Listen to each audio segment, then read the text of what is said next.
اللهم صل وسلم وبارك على سيدنا محمد وعلى اله واصحابه اجمعين. ازيكم يا حبايبي؟ عاملين ايه؟ يا رب تكونوا بخير.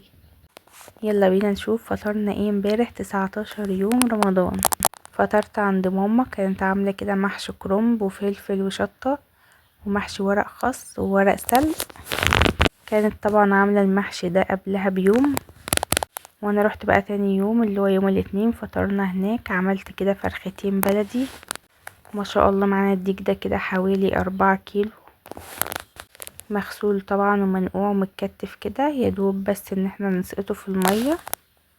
هنا بقى المية فيها ملح وفلفل اسمر و7 بهارات وبهارات فراخ ولوري وحبهان وطماطم وجزر وفلفل. هيتسلقوا بقى وندخلهم الفرن يتحمروا. هنا بقى خلاص قبل الاذان ب5 دقايق بنبدأ نحط كده المخلل، اللي لو في مقبلات زي السمبوسة كده نحطها.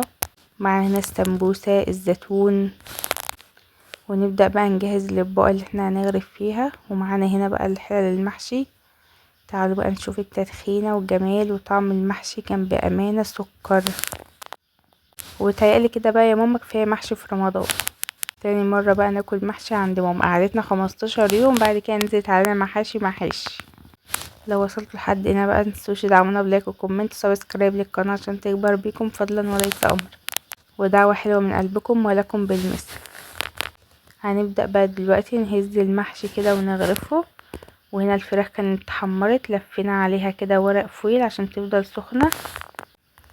وهنا كده بقى خلاص غرفنا المحشي وبدأنا بقى المغرب أذن نجهز الفطار زي ما انتوا شايفين كده.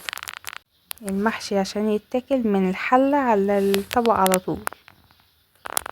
ومعنا هنا شوربة، وعاملين لحمة للي ما بياكلش فراخ بلدي، وبألف هنا لكل اللي كل من الأكل.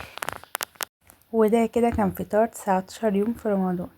النهارده بقى انا ما طبختش، كان باقي اكل ماما طبعا وزعت الاكل علينا، فجبت بقى كده باقي الاكل من عندها سخنته النهارده وفطرنا بيه وقضينا اليوم الحمد لله عدت. اشوفكم بقى في فيديو جديد مع مطبخ تومة.